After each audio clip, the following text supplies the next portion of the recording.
Assalamualaikum warahmatullahi wabarakatuh. Selamat pagi, salam sejahtera untuk kita semua. Selamat datang di webinar di rangkaian acara Land of Geoscience atau LOG tahun 2020, sekaligus pembukaan acara LOG. Perkenalkan, saya Eleona Septinugraini sebagai MC pada webinar kali ini. Yang terhormat, Ibu Dr. Yatini MSI, selaku Ketua Jurusan Teknik Geofisika UPN Veteran Yogyakarta. Yang kami hormati, Bapak Dr. Insinyur Sutarto, selaku pembicara dalam seminar LOG kali ini. Yang kami hormati dan kami banggakan, Bapak, Ibu, dan teman-teman peserta sekalian.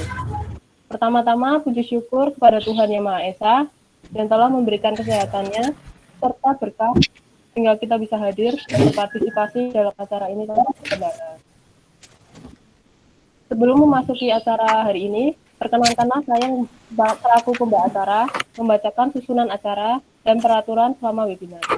Yang pertama ada pembukaan, yang kedua ada sambutan oleh Ketua Panitia LOG tahun 2020, yang ketiga ada sambutan oleh Ketua Jurusan Teknik Geofisika UPN Veteran Yogyakarta, yang keempat ada penyampaian materi, yang kelima ada tanya jawab, dan yang keenam ada penutupan. Lalu selanjutnya untuk peraturan selama webinar yaitu yang pertama, diharapkan para peserta webinar melakukan mute ketika presenter memaparkan materi. Untuk sesi tanya jawab dilakukan di akhir acara dengan menggunakan chat box dengan format nama, instansi, dan pertanyaan. Masuki acara yang pertama yaitu pembukaan, marilah kita awali dengan berdoa terlebih dahulu. Sesuai dengan keyakinan masing-masing, berdoa mulai.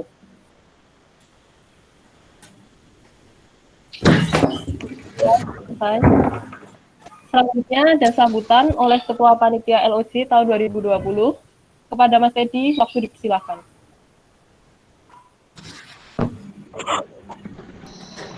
Tes, apakah masuk suara saya?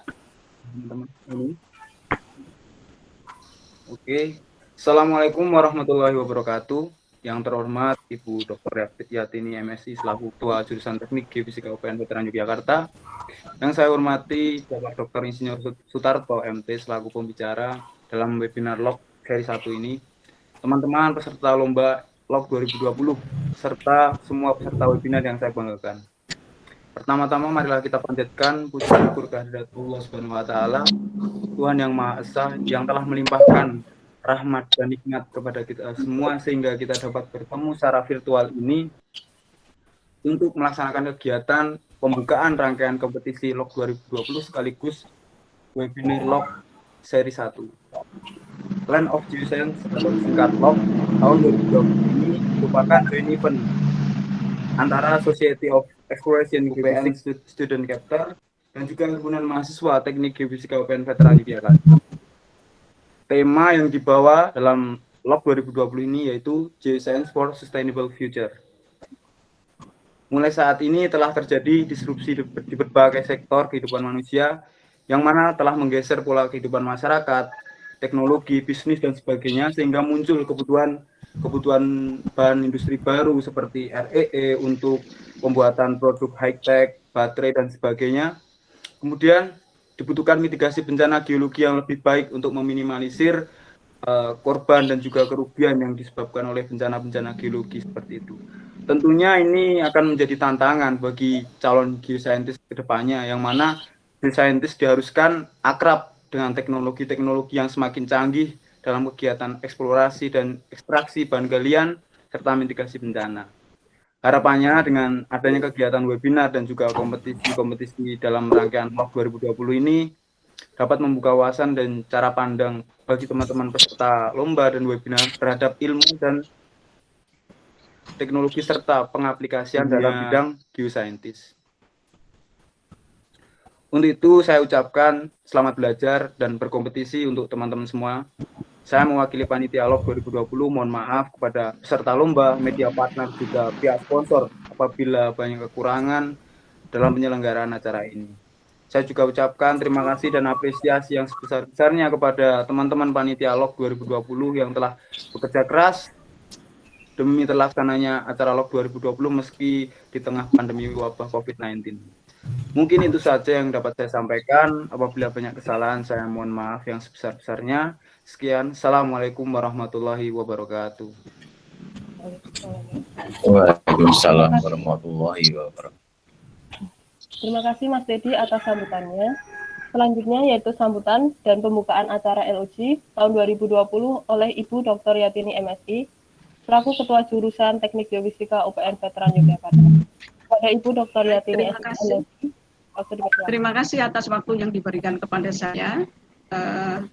Pertama-tama saya mengucapkan selamat datang kepada Bapak Dr. Insinyur Sutarto MT sebagai pembicara di dalam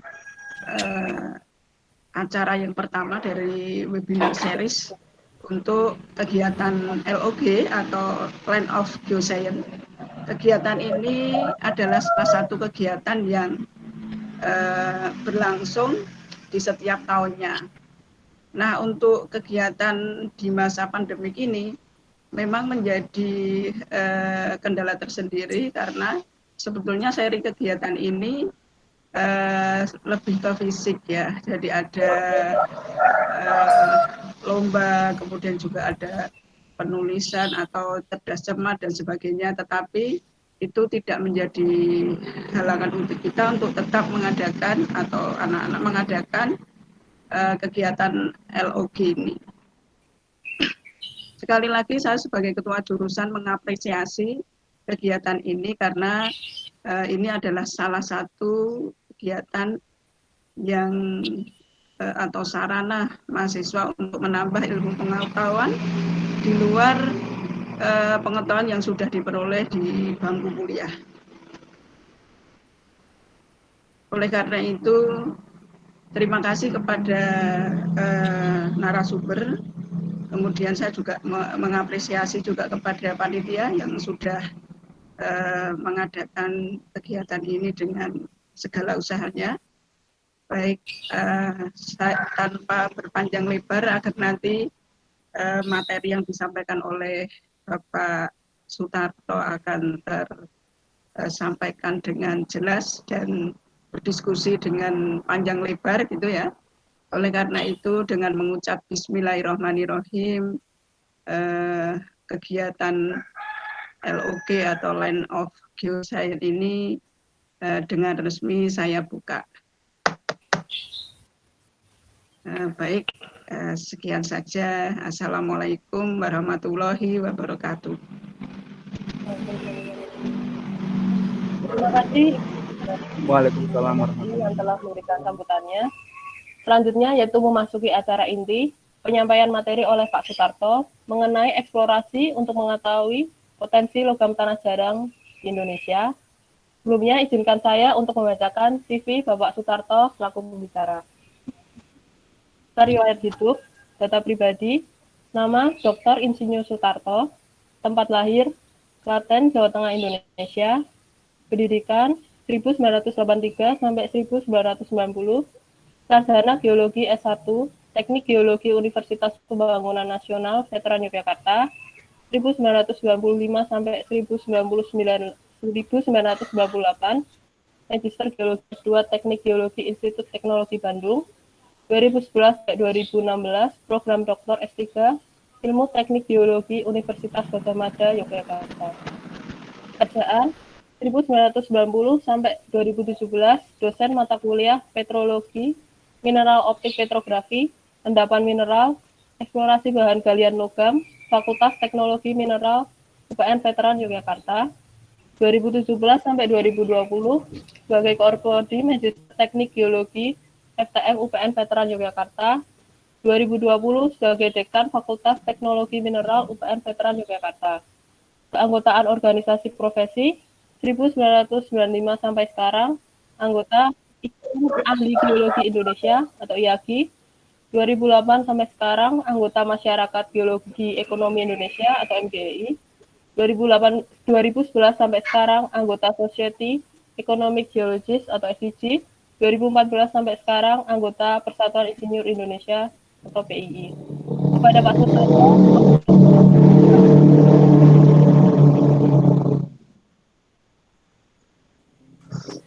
Ya, makasih Mbak Elona atas waktunya ya. Jadi mungkin bisa langsung saja share materinya Mas Febi ya. Baik Pak. Apakah sudah muncul Pak? Ya, sudah di. Ini PPT yang asli ya. Ya Pak, ini yang asli. Oke, terima kasih waktunya. Saya telah diundang untuk memberi materi di dalam acara webinar 1 Land of Geoscience ini. Jadi saya beri judul saja geologi logam tanah jarang untuk ya fundamen eksplorasi. Jadi ini lebih saya desain sebagai dasar-dasar geologi yang nantinya mungkin sangat penting bagi teman-teman geofisis ya, agar bisa komunikasi dengan teman-teman geologis. Itu sangat penting menurut saya gitu. Oke, terus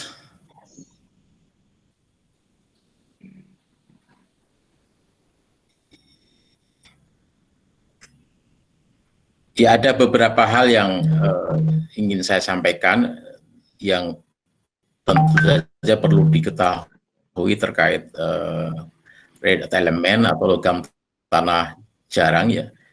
Di antaranya nanti kita akan sampaikan terminologi dan nomenklatur logam tanah jarang itu apa, kemudian mineral biji logam tanah jarang itu ada di mineral apa ya, batuan dan lingkungan terkonsentrasinya logam tanah jarang itu di batuan apa atau di lingkungan yang seperti apa, kemudian sebaran potensi yang ada di Indonesia tentu saja, dan sedikit apa yang perlu disiapkan di dalam eksplorasi, dan terakhir penutup kenapa belakangan banyak orang kan berbincang-bincang tentang logam tanah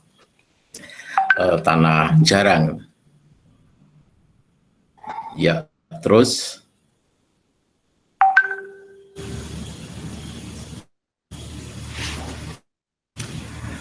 oke, apa itu logam tanah jarang? Tentu saja ini harus kita pahami bersama dulu ya, terminologi logam tanah jarang.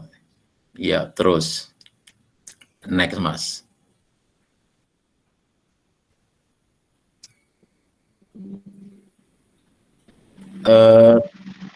Logam tanah jarang atau rare earth elemen atau rare earth metal itu adalah sebenarnya bagian dari kelompok trace elemen ya, di dalam periodik unsur itu, yaitu unsur yang kehadirannya di dalam geologi itu ya umumnya tidak lebih dari 0,1% berat pada kerak bumi. Jadi kalau kita lihat di tabel periodik di bawah itu kan di sana ada warna biru itu adalah unsur utama atau major elemen, dan unsur minor itu pada umumnya hadir lebih dari 1%. Jadi yang lainnya itu masuk sebagai trace elemen. Dan trace elemen itu bagian dari trace elemen itu yang sedikit dalam tanda petik ya. Terus next. Unsur tanah jarang itu ada 17 unsur, ada 17 unsur, 5 unsur itu logam yang termasuk kelompok lantanida. Kalau di tabel bawah itu warna coklat ya, dan oranye itu ya, dan ditambah scandium atau Sc dan yttrium. Jadi kalau di jumlah kan ada 17 ya. Next, di bawah itu kan ada warna yang coklat muda, itu dikenal sebagai light elemen atau logam tanah jarang ringan ya, yaitu logam tanah jarang yang mempunyai nomor atom kecil itu.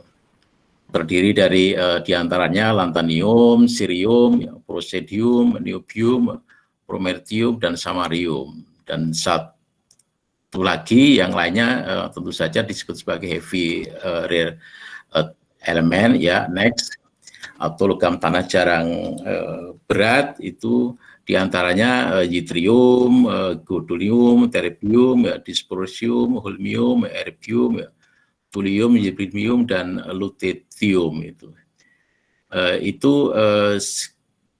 Sekilas unsur-unsur apa saja yang termasuk di dalam logam tanah jarang. Jadi nanti ya kita tentu saja tidak semua tempat yang nanti dieksplorasi itu mengandung semua unsur tanah jarang tersebut. Jadi mungkin ada beberapa bagian saja, tempat lain ada yang lainnya begitu.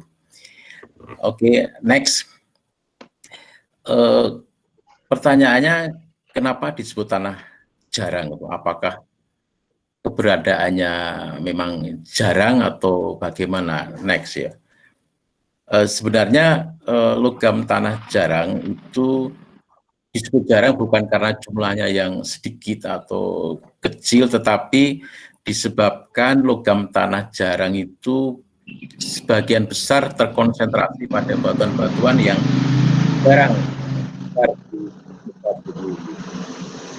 Jadi umumnya pada batuan, sebagian besar pada batuan karbonatit.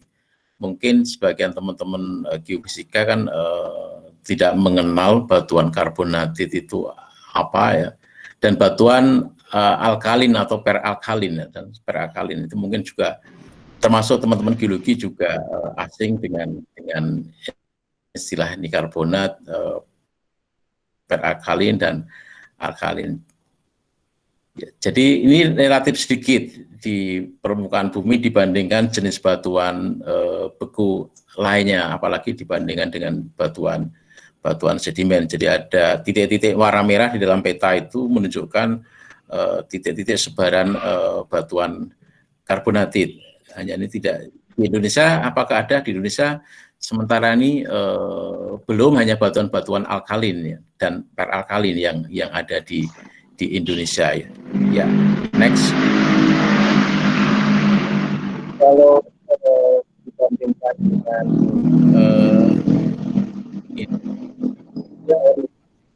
kenapa disebut rare elemen yang dipisahkan dari trace elemen lainnya? Karena memang kelompok ini mempunyai sifat-sifat kimia yang relatif sama dan umumnya terbentuk pada lingkungan geologi yang relatif sama. Jadi satu geng lah itu. Kemudian ini disebut sebagai rare elemen.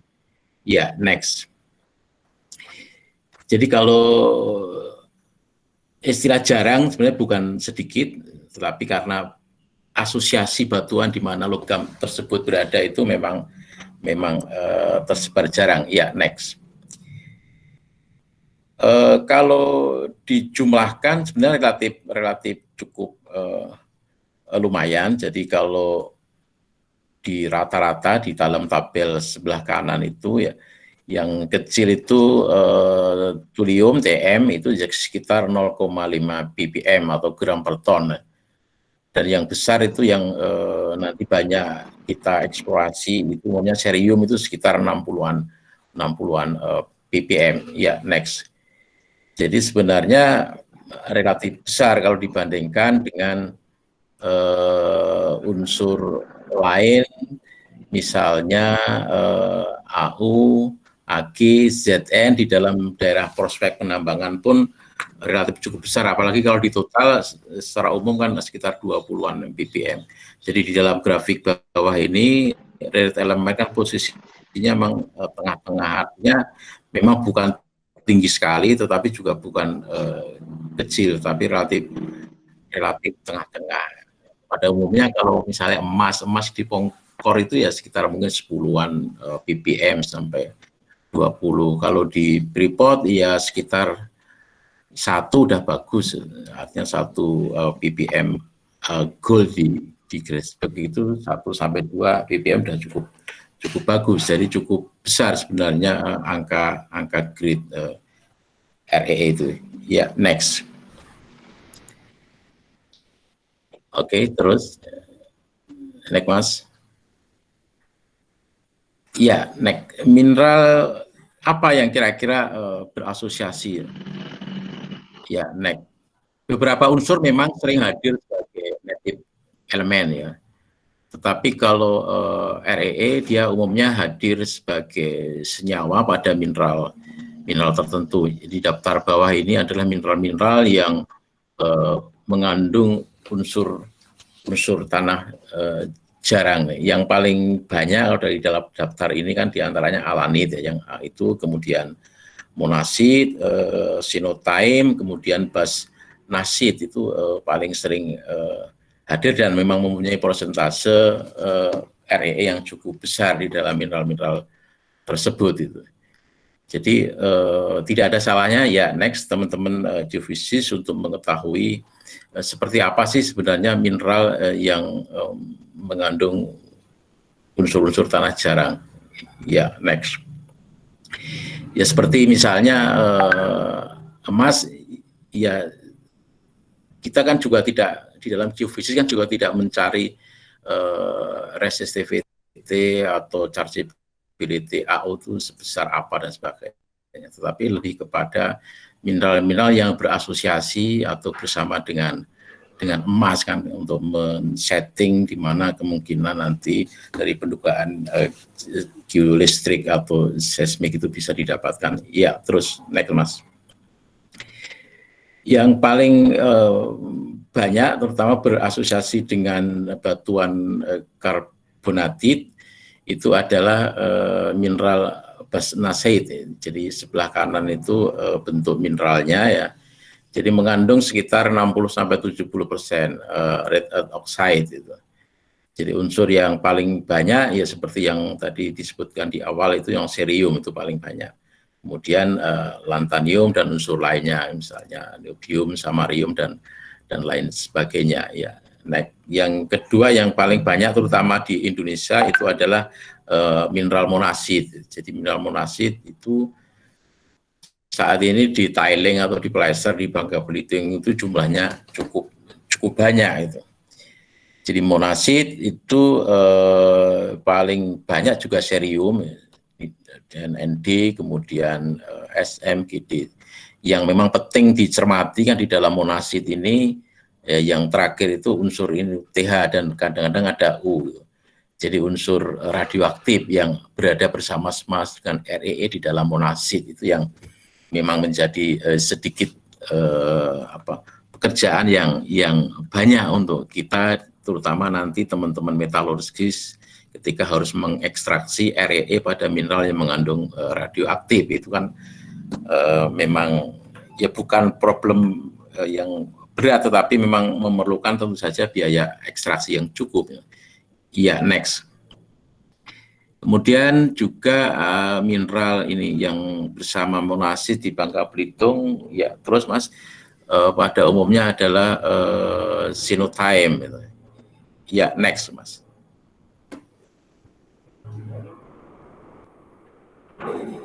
Ya, next Mas Febi.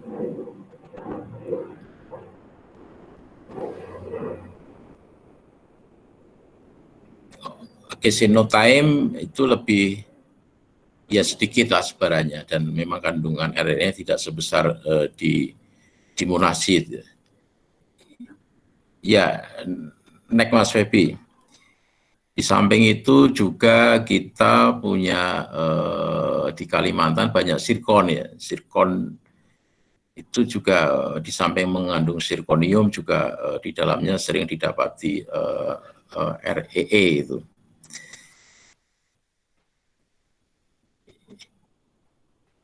Ya, terus Mas Febi nggak bisa jalan. Halo Mas Febi.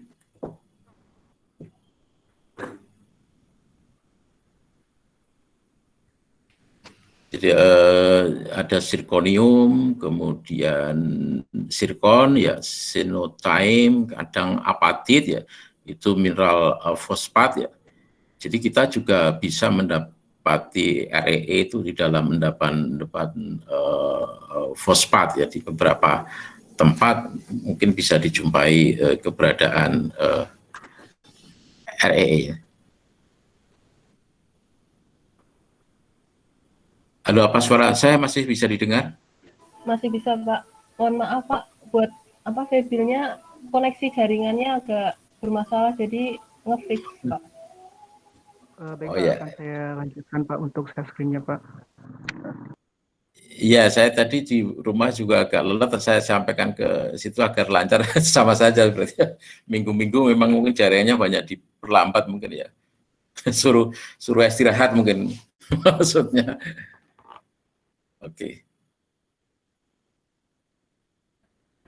Ya, mohon maaf ini agak ada masalah dengan jaringan host yang menyampaikan slide-nya. Atau kalau saya langsung dari sini bisa nggak ini? Apakah saya harus di-invite dulu sebagai itu atau gimana nih?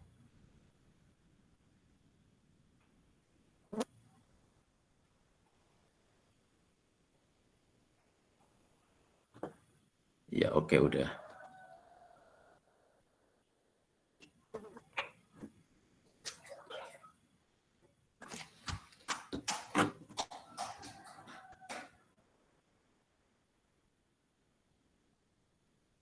Ya, oke, terus.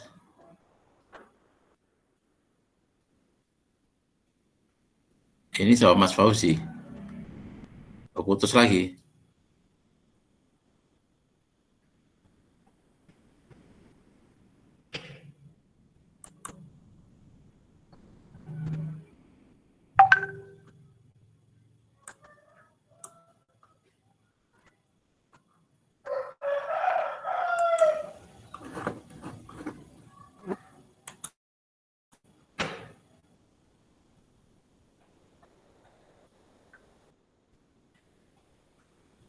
Apa sudah terlihat, Pak? Ya, sudah. Oke. Ya. Terus. Ya, terus. Oke, next sampai ke ya time awatit ya, tadi sudah saya jelaskan. Ya, memang beberapa tempat kan bisa Basnasid biasanya berasosiasi dengan karbonatit, jadi banyak diproduksi di Cina dan Amerika kan, di primary karbonatit. Kemudian yang time yang banyak di Brasil, Afrika Selatan dan Asia Tenggara ya, di Thailand, Malaysia dan Indonesia. Ya, next. Oke, next. Kemudian batuan dan lingkungan terkonsentrasinya. Jadi pada batuan apa mineral-mineral tadi, basnasit, kemudian monasit, xenotime, ya, zirkon itu berada. Jadi seperti yang saya sampaikan di depan tadi, umumnya berada pada batuan ini, primary yang membawa itu alkalin dan batuan karbonat. Ya. Jadi batuan alkalin dan karbonatit memang seperti saya sampaikan relatif jarang. Jadi batuan ini tetapi penting, artinya selain REE sejumlah critical raw material elemen itu berada di sana itu, dimulai dari niobium, tantalium, zirconium dan lain sebagainya. Ya, next. 2/3 proyek eksplorasi REE primer itu pada batuan ini, alkalin dan karbonatit. Ya, terus oke, kemudian kita apatis batuan karbonatit ya, mungkin teman-teman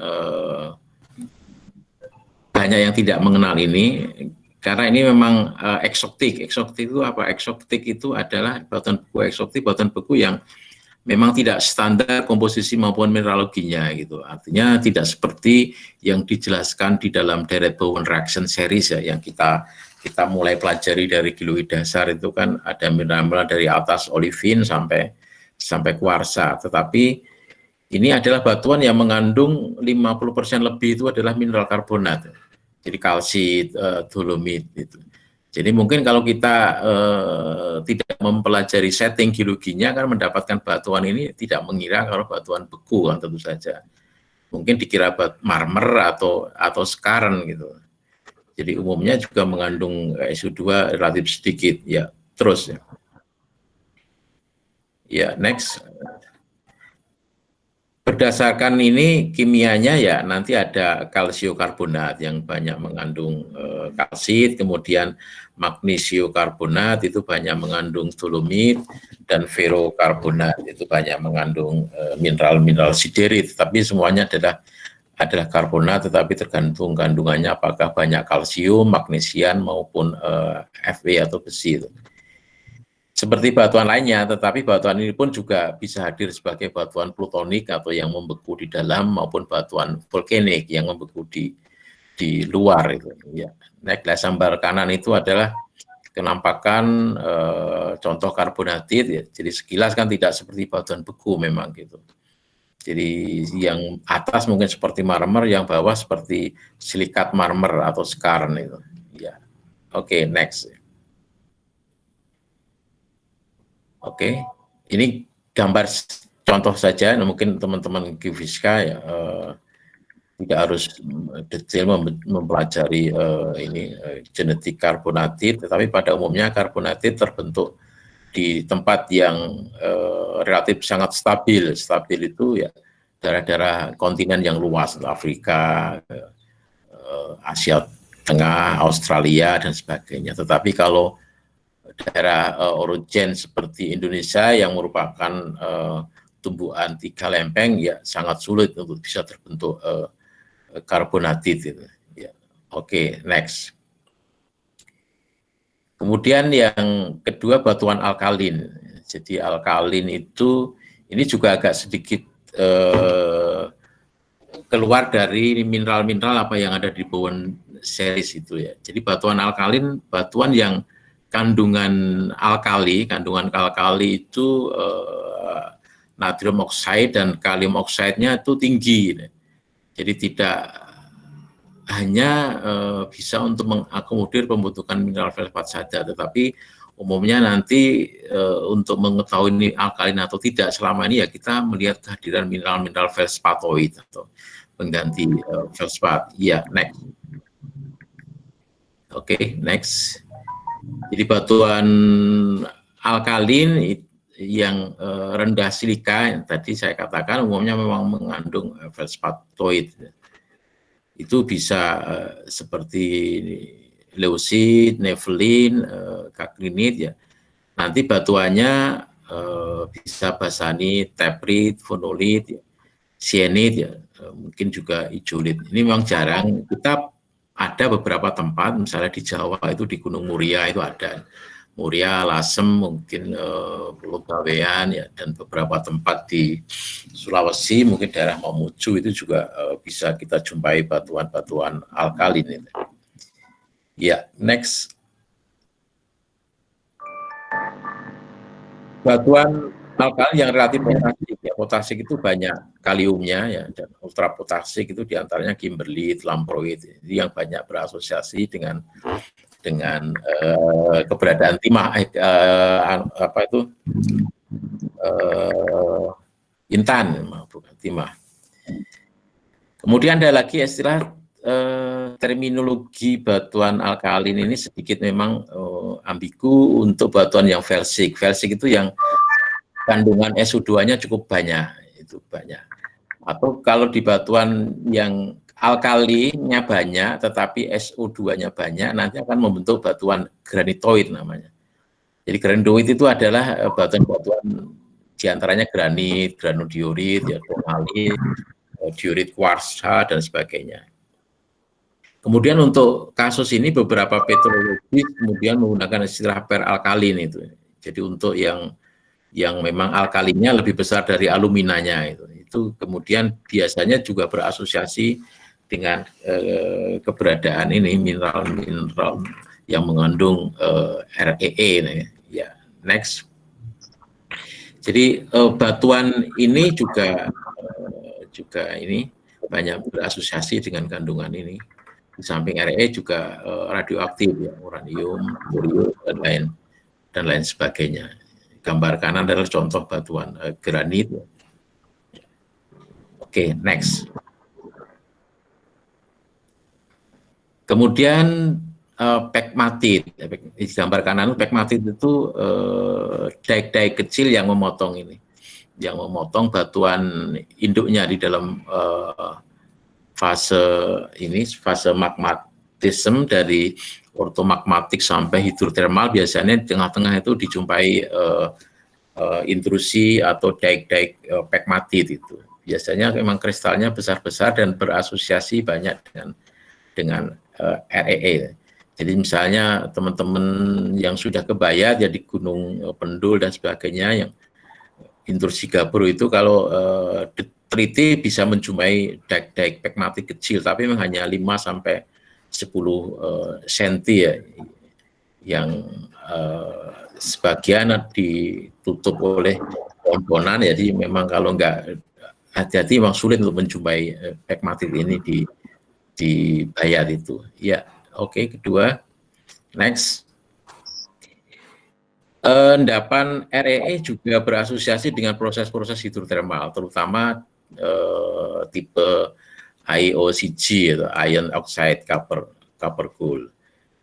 Jadi proses hidrotermal ini juga sebenarnya terkait dengan pembentukan karbonatit maupun skarn. Artinya ada pada fase awal terbentuk karbonatit atau batuan-batuan alkalin, nanti biasanya diteruskan kemungkinan terbentuknya pegmatit. Setelah itu fase hidrotermal itu proses yang lazim di dalam geologi itu. Jadi beberapa REE memang berasosiasi dengan vein-vein yang terkait dengan proses hidrotermal itu. Ya, next.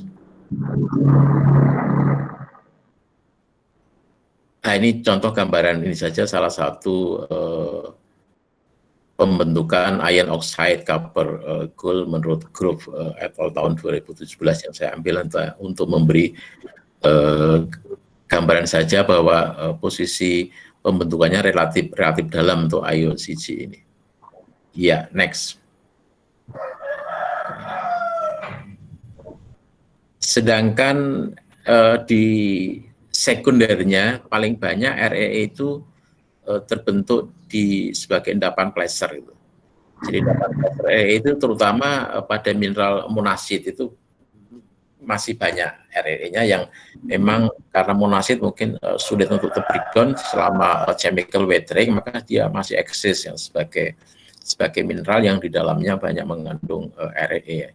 Jadi mineral-mineral ini umumnya terakumulasi bersama mineral berat lainnya, kan, ilmenit, rutil, zirkon ya. Jadi monasit dan strontium di samping placer ya paling banyak saat ini kalau di Bangka Belitung dijumpai sebagai tailing dari byproduct dari penambangan timah di sana itu. Jadi sekarang banyak perusahaan terutama PT Timah juga sedang melakukan ya eksplorasi penghitungan sumber daya dan cadangan terkait dengan potensi REE di dalam tailing. Tentu saja juga placer depositnya. Ya, next. Yang sekarang banyak diteliti juga teman-teman, kemarin ada Pak dari Gudang, dari PT Gudang di Sulawesi Barat di Mamuju juga melakukan penelitian tentang lateritik atau sekarang banyak trennya disebut sebagai ion adsorption ya.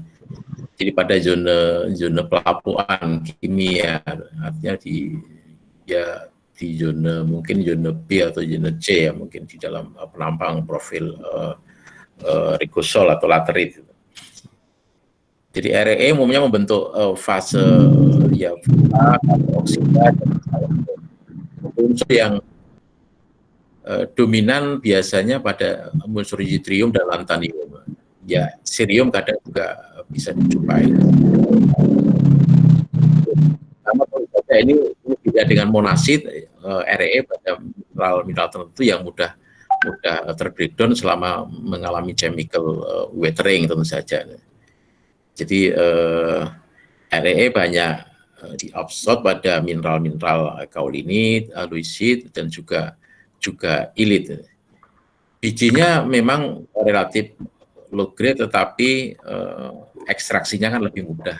Jadi memang kita nanti eksplorasi dan sampai ke ekstraksi kan semuanya kan terkait bukan saja misalnya daya cadangan, tetapi kemudahannya di dalam ekstraksi itu sangat penting di dalam menghitung keekonomian suatu unsur. Iya, next. Oke, next. Nah, ini isu yang terbaru, walaupun saya juga belum banyak mendapati danya, di batu bara tadi ya, beberapa kandungan batu bara memperlihatkan juga grade REE yang cukup ekonomis ya, dari sisi grade-nya ya, belum dari sisi tonasi secara menyeluruh itu saja. Ini gambaran beberapa sebaran REE terkait dengan tipe akumulasinya atau tipe mineralisasinya. Jadi karbonatit dan alkalin exhaust itu paling banyak tersebar di seluruh dunia. Jadi kalau kita lihat di gambar ini atau di grafik distribusi ini kan sebagian besar mineral unsur REE berada pada batuan karbonatit, alkaline rock, dan mineral IOCG. Dan negara-negara yang mempunyai ini cadangan keberadaan terkait dengan genetik tersebut, China, kemudian Brasil, Australia, Indonesia tidak disebut di dalam peta itu.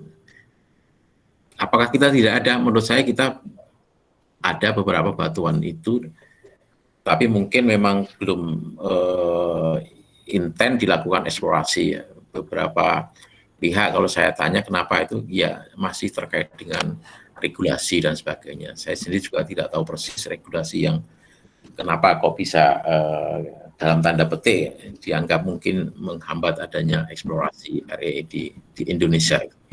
Ya, next.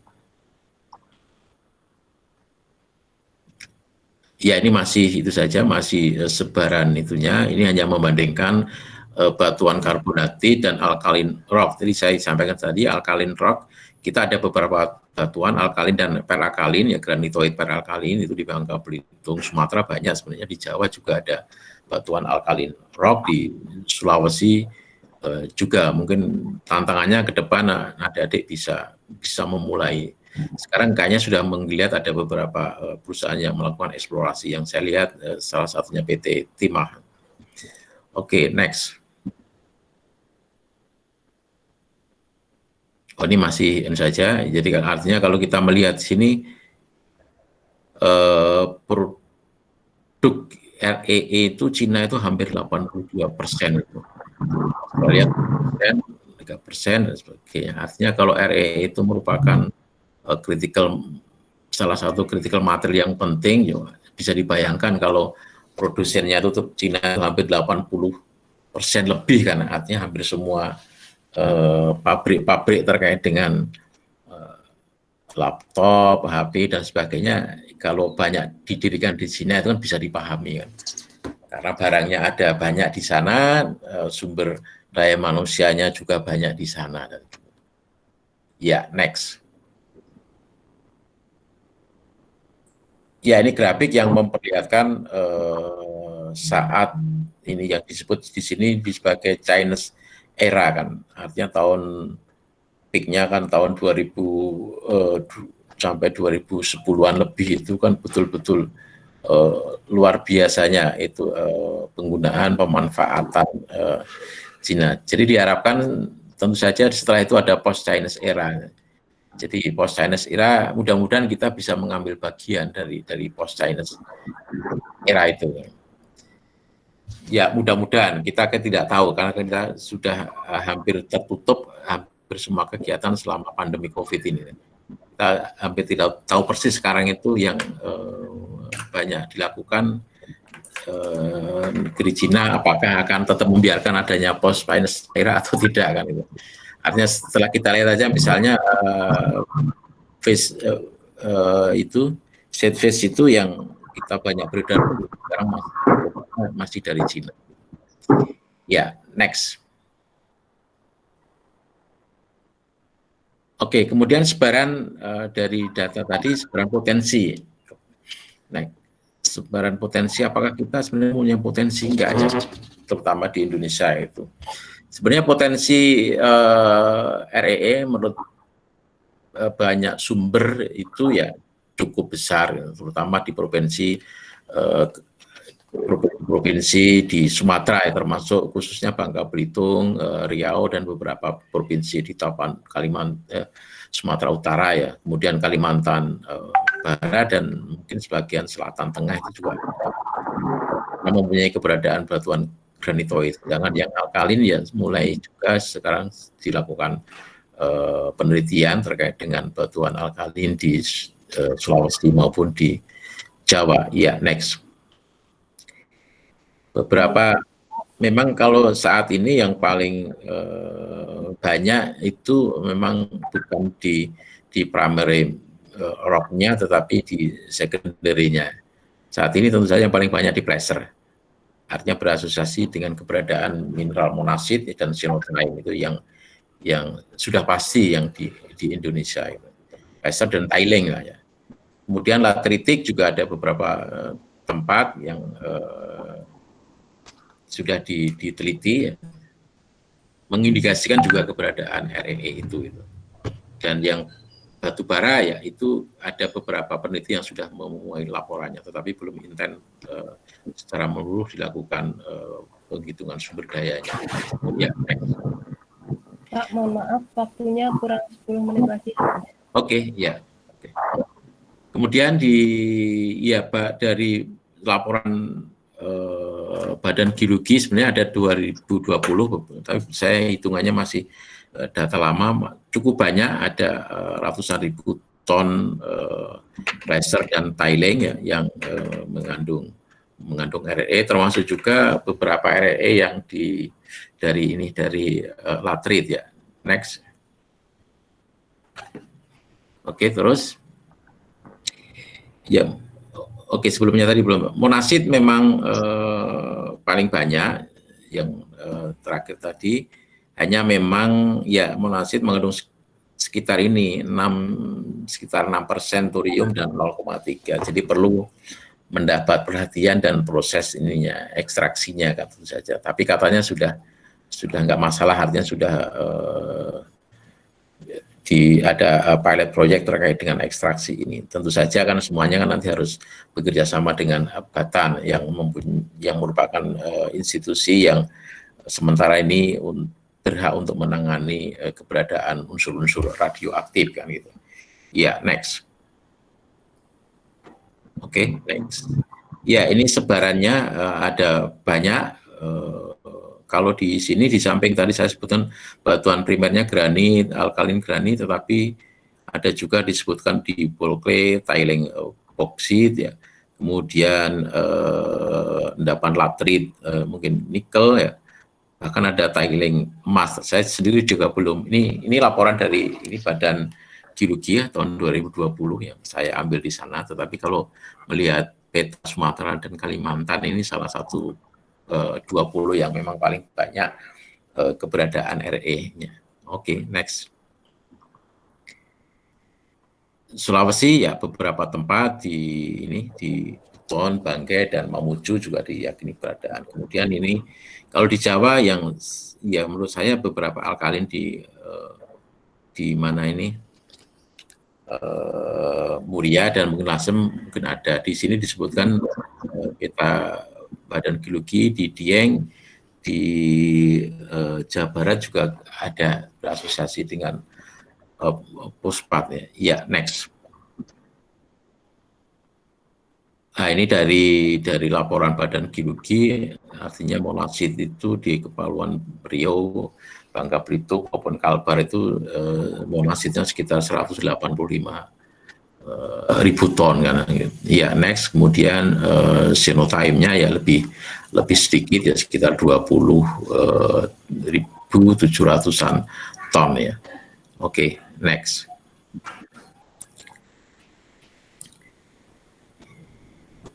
Eksplorasi ya, ini sedikit saya singgung saja ya. Oke. Beberapa hal yang perlu diperhatikan seperti yang saya sampaikan di awal ya, seleksi lingkungan geologi penting untuk dicermati. Artinya teknologi kita mau apa? Mau mengekstrak di primary rock-nya, di placer, di ion adsorption atau latrit atau di yang lainnya. Itu kan perlu kita rumuskan sebelum melakukan eksplorasi kan itu. Tentu saja terkait dengan teknologi, terkait dengan kemudahan ekstraksi nanti. Kemudian setelah itu ya kita menentukan lokasi. Pengen kemana? Kalau misalnya latrit saya pengen di Sumatera atau di Sulawesi kan misalnya gitu. Kalau di primary rock-nya saya pengen eksplorasi di granitik peralkalin atau basaltic alkaline rock misalnya, itu harus ditentukan lokasinya ya. Ya, next. Oke. Ini contoh saja, kemudian setelah itu kan dilakukan pemetaan geologi detail ya.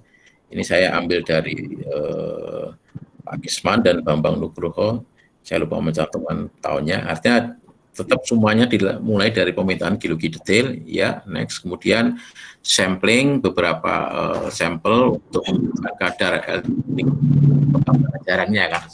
Gambar kanan contohnya misalnya ceriumnya ada 53 ppm, kemudian lantaniumnya 11,38 ppm dan sebagainya. Jadi setelah itu ya naik, kemudian kan kita buat peta target itu setelah dari sampel-sampel yang kita lakukan analisa, kemudian kita bisa buat peta-peta sebaran ini.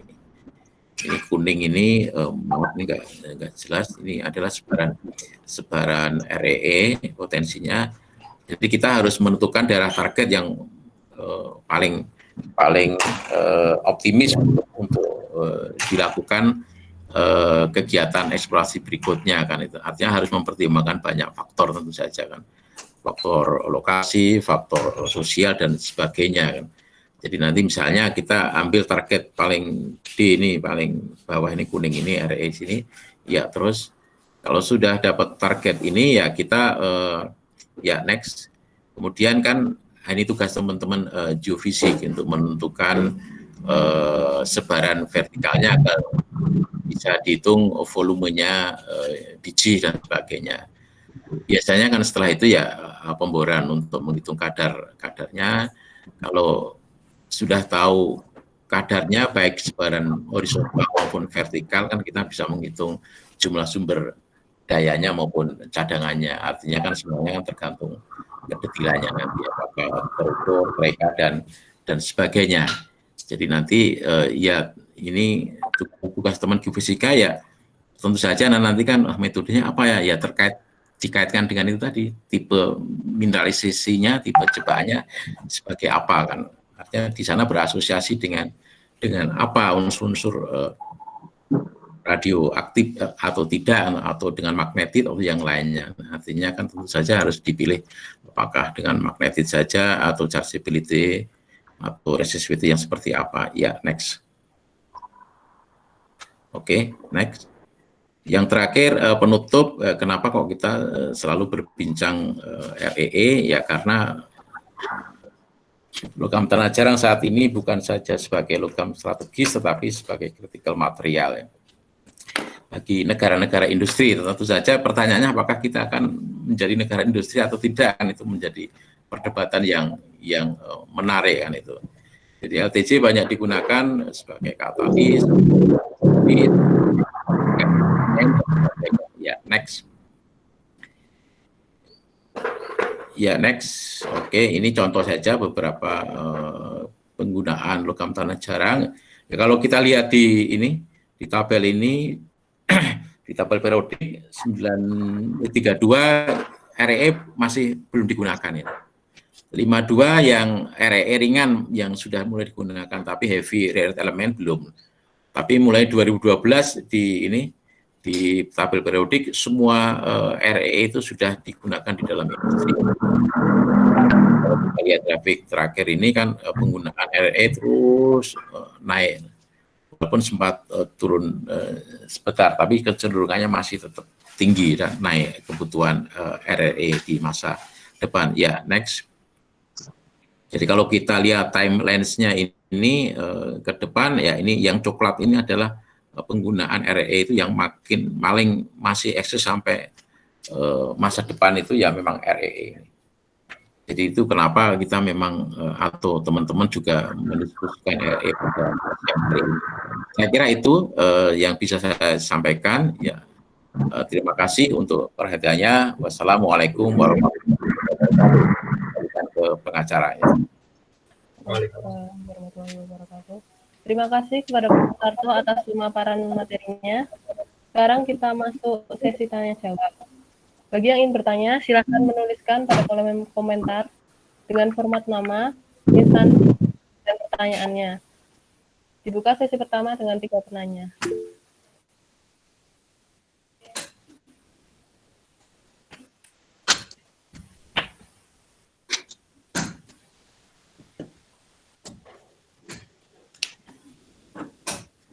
Persilakan bagi yang bertanya.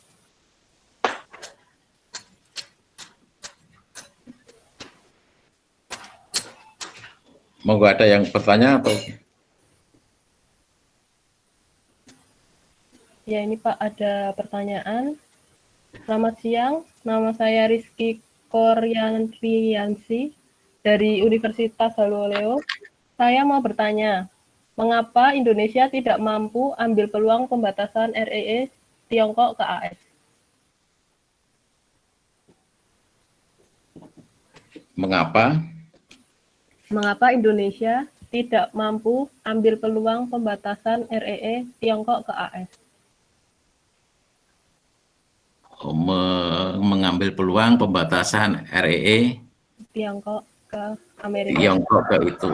Ya, ya bukan. Ya pertanyaan yang menarik. Maksudnya kenapa kita tidak mengekspor gitu ya? Mengekspor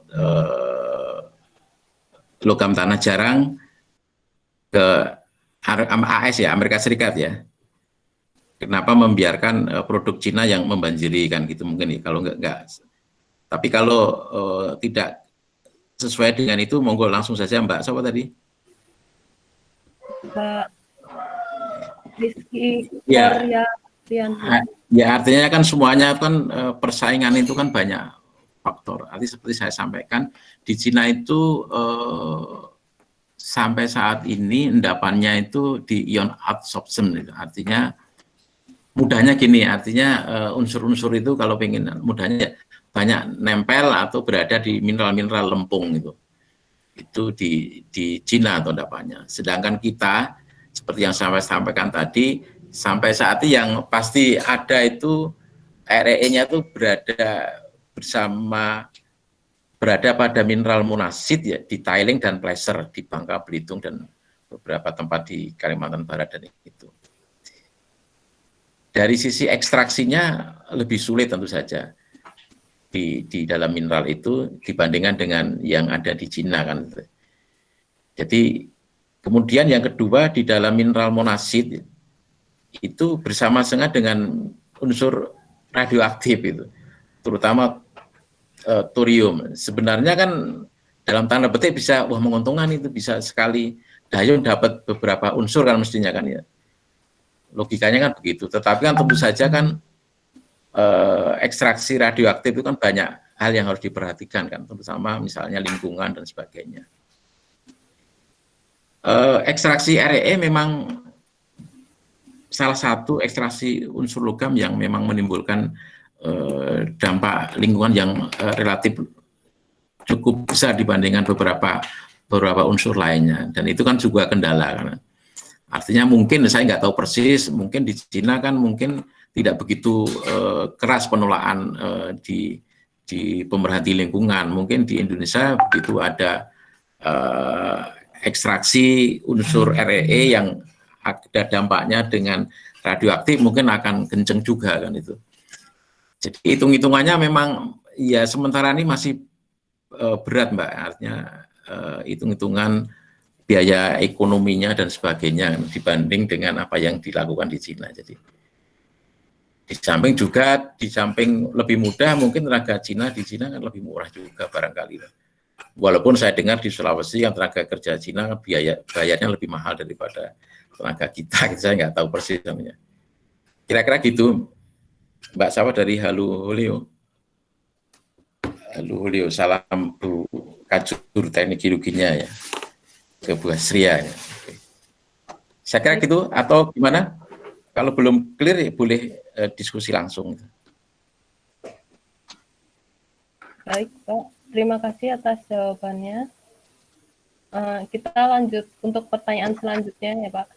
Ini pertanyaan dari Dirga Wahyuzar dari Teknik Geologi 18 UPN.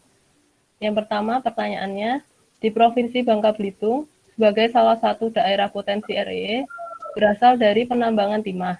Nah, menurut Bapak, bagaimana cara untuk mengoptimalkan potensi tersebut sehingga bisa memberikan kontribusi kepada Pemda karena selama ini hanya dijual atau dikirim dalam bentuk pasir? Kemudian, apakah sudah ada regulasi dari pemerintah Indonesia dalam pengolahan RE ini? Yang kedua, bagaimana membedakan pembentukan unsur tanah jarang yang terbentuk secara primer dan metamorfik dalam hubungannya dengan sebagian mineralnya? Itu, Pak. Silahkan, Pak Darto. Banyak pertanyaannya. Yang Iya. satu tadi apa? Saya nggak bisa melihat baca ini kalau di agak gagap kalau di Google Meet saya Oh, iya. mencarinya. Yang pertama tadi apa satu-satu coba Mbak? Kalau di nomor 1 ini, cara untuk mengoptimalkan potensi yang ada di Provinsi Bangka Belitung sehingga bisa memberikan kontribusi kepada Pemda, karena yang dijual biasanya dalam bentuk pasir. Kemudian ada regulasi dari pemerintahan Indonesia untuk pengolahan air ini. Ya, oke, stop dulu ya, oke. Ya, enggak lah kalau PT Timah enggak mau cair Pak. Kalau pasir kan dulu kan penambang liar itu kan banyak dijual di kalau kan sudah di apa itu diekstrak gitu. Artinya kalau Anda ke Bangka Belitung nanti kan banyak souvenir yang apa itu dibuat dari timah itu Dirgaya. Dan sekarang memang terkait dengan tiling by-product-nya timah yang mengandung cukup banyak mineral monasit memang sekarang sedang dihitung detail oleh PT Timah. Jadi sudah 3 tahun ini teman-teman mahasiswa UPN yang melakukan tugas akhir itu ikut bersama dengan kegiatan eksplorasi PT Timah itu, Mas Dirga itu. Jadi terakhir ada 5 mahasiswa, ya, tentu saja bersama mahasiswa universitas lainnya. Jadi cukup cukup besar kegiatan eksplorasi yang untuk mengetahui potensi RE terutama di placer dan tiling, tapi juga di primary-nya. Jadi kebetulan ada 2 bimbingan saya dan di UPN terutama itu yang studi di primary depositnya maupun juga di placer depositnya itu.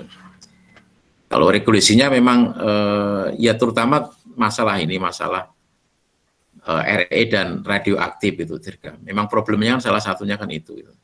Walaupun sebenarnya mestinya tidak masalah kan itu. Nanti semuanya kan yang penting kan bergandengan tangan bersama dengan Batan karena merupakan institusi yang saat ini ditunjuk sebagai satu-satunya yang berhak mengelola radioaktif di Indonesia saat ini. Tapi kan nggak masalah kan semua kan instansi negara, artinya PT Timah juga BUMN, mungkin beberapa perusahaan juga punya kepentingan negara, ya kalau bersama-sama juga nggak apa-apa nanti untuk mengekstrak RE yang juga mengandung unsur radioaktif tentu saja gitu. Ada yang belum terjawab tadi? Ada Pak. Nomor 2, bagaimana membedakan pembentukan unsur tanah jarang yang terbentuk secara primer dan metamorfik dalam hubungannya dengan sebagian mineralnya? Saya bertanya, ya kalau unsurnya sih ya sama, tetapi kan kalau metamorfik saat ini belum banyak yang dilakukan eksplorasi terkait dengan host metamorphic host, tapi selama ini semakin banyak ada di batuan beku karbonatit dan alkalin Dirga itu. Alkalin rock itu biasanya kan basaltik alkalin rock dan granitoid peralkalin itu batuan beku itu. Kemudian di placernya, juga di latritnya, juga beberapa di batu bara. Kalau perbedaan unsurnya ya relatif sama setelah diekstrak. Memang mineraloginya misalnya karbonatit umumnya mineraloginya basnasit. Kemudian yang di Bangka Belitung yang berasosiasi dengan granitoid ya itu umumnya monasit, cyanotite, mungkin plus minus zirkon dan sebagainya itu saja. Artinya lebih kepada kalau di lingkungan ini unsur ini umumnya bersama membentuk mineral ini dan sebagainya. Ya memang ada yang alanit yang mungkin jadi beberapa mineral mungkin ada yang mudah mengalami pelapuan, ya pelapuan terbreakdown selama pelapuan kimia, sehingga unsurnya nanti kan keluar dan bisa terabsorb di mineral lempung, nanti kan membentuk endapan. Kalau mineralnya sulit terbreakdown, misalnya monasit, ya dia nanti hanya akan mengalami physical weathering dan tertransform membentuk placer deposit dan sebagainya. Gitu. Kira-kira itu, Mas Dirga ya. Jawabannya. Baik Pak, Oke. terima kasih atas jawabannya. Masih ada? Selanjutnya masih ada Pak, masih lumayan. Ada dari Maria Citra Buela Kristi dari Universitas Tanjung Pura. Pertanyaannya yang pertama, apa itu batuan potasik dan ultrapotasik? Terus yang kedua, apakah REE nantinya di masa depan akan bisa habis persediaannya Pak? Terima kasih. Silakan Pak. Oke, makasih. Jadi batuan alkalin itu batuan yang banyak mengandung kandungan Na oxide sama Na2O dan K2O, Mbak Maria ya. Iya Pak. Jadi itu alkalin. Nah, apa itu potasik? Potasik itu potas, berarti K. Artinya apa? Artinya batuan itu mengandung lebih banyak kaliumnya daripada natriumnya. Itu K itu. Kalau ultra potasik ya berarti banyak sekali. Cuma saya nggak tahu persis seberapa angka yang disebut ultra potasik. Jadi hampir seperti di ini Bowen reaction series itu. Artinya setelah albit Na plagioklas, kemudian kan terbentuk K ini K feldspat kan itu. Itu kalau transisinya ya ada nanti NaK feldspat, itu biasanya yang dikenal sebagai alkalin feldspat kan itu. Kalau hampir semuanya K ya nanti namanya mineralnya kan K feldspat.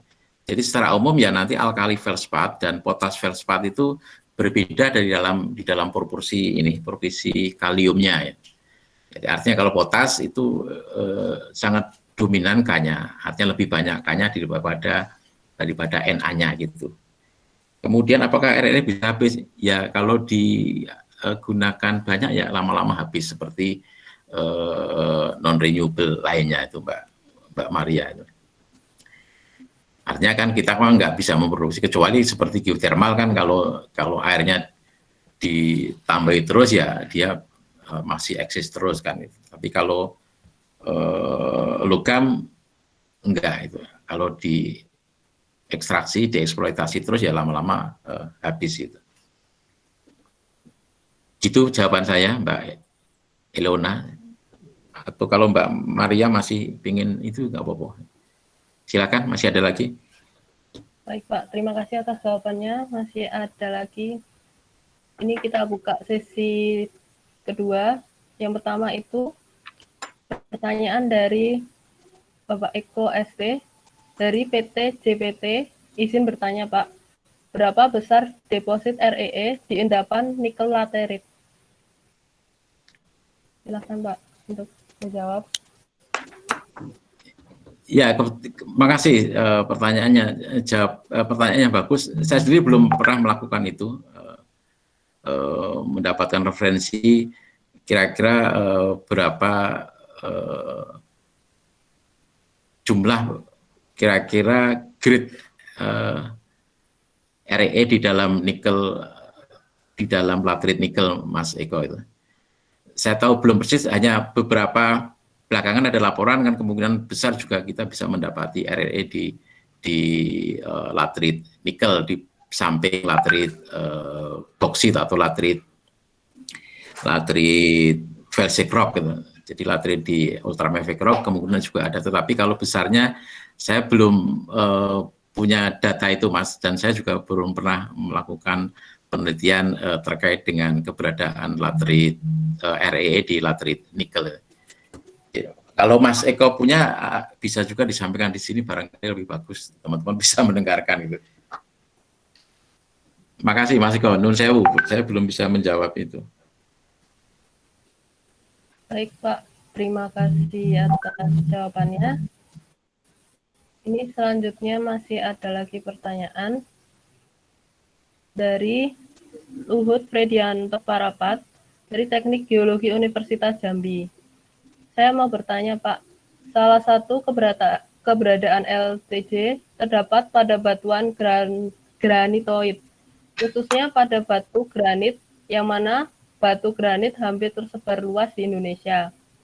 Apakah pada batuan granit yang berbeda umur memiliki keberadaan LTJ yang berbeda?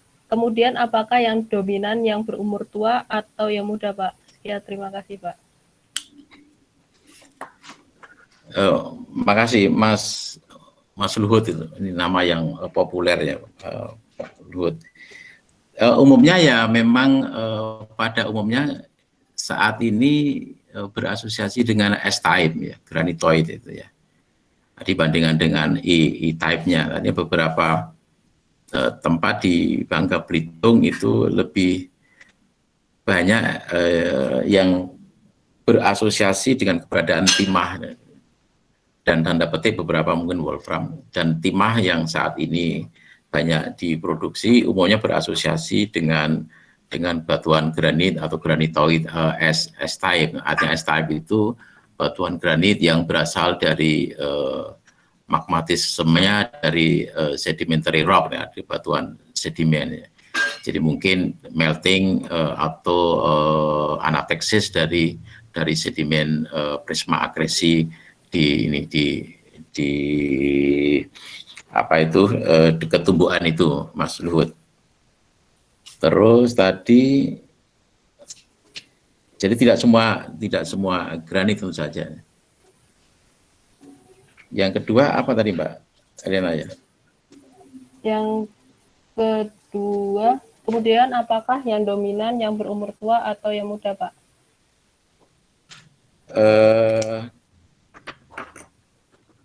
Ya sementara ini sebenarnya saya tidak bisa kalau menjawab tua atau muda, karena beberapa endapan pun mulai tua sampai muda. Dulu misalnya orogenik gold deposit itu umumnya di batuan-batuan tua, tapi belakangan juga di tertiary rock itu juga bisa dijumpai, Mas. Jadi tapi kalau selama ini kan yang memang berasosiasi kan di granit-granit yang berumur ini, berumur Trias, ya, Jura di Bangka Belitung dan sebagainya, mungkin sekitar berapa ya 300-400 juta tahun yang lalu itu. Tetapi saya belum tahu pasti apakah yang tersier dan itu ada atau tidak, tapi menurut saya kemudian ada, karena beberapa referensi bahkan batuan alkalin rock di Muria itu yang kuarter saja mempunyai kandungan RLE yang cukup besar itu. Bahkan kalau saya bandingkan di primary granitoid rocknya dan antara di alkalin di Muria dengan yang itu lebih tinggi di ini, lebih tinggi di apa itu alkalin rocknya itu. Tapi pertanyaannya kan kenapa kok di itunya banyak kan, di placer detailingnya ya, karena mengumpul konsentrasi banyak. Ya itu kalau kalau makin tua makin bagus itu. Artinya kalau batuan itu batuannya tua, pelapuannya kan sudah lama kan. Artinya kan proses pembentukan latrit sama placer kan waktunya lama lah gitu. Kalau itu ya artinya makin tua makin tinggi tentu saja konsentrasinya kan. Karena apa? Karena prosesnya lebih lama daripada yang baru gitu. Jadi kalau misalnya di alkalin rock, misalnya di Muria itu yang berumur kuarter, tentu saja sulit untuk mendapati konsentrasi placer atau latrit REE-nya itu, Mas Luhut itu. Tapi kalau di primernya di granitoid itu juga nggak sebesar yang di karbonatit maupun di alkalin rock malah, Mas. Ya, kira-kira gitu, Mas Luhut ya. Baik, Pak. Terima kasih atas jawabannya. Ini untuk pertanyaan terakhir karena waktu terbatas. Ini dari Ibu Amanah, mahasiswa FTM. Pak, saya mau bertanya, bagaimana pendapat Bapak akan bagaimana pemberdayaan lingkungan pasca tambang? Terima kasih.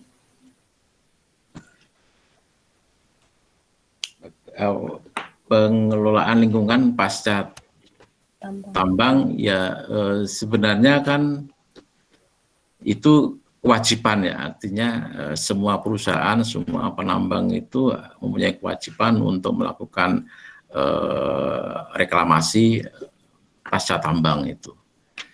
Pemanfaatannya ya monggo saja, artinya bisa untuk perkebunan, bisa untuk geowisata, bisa untuk yang lainnya.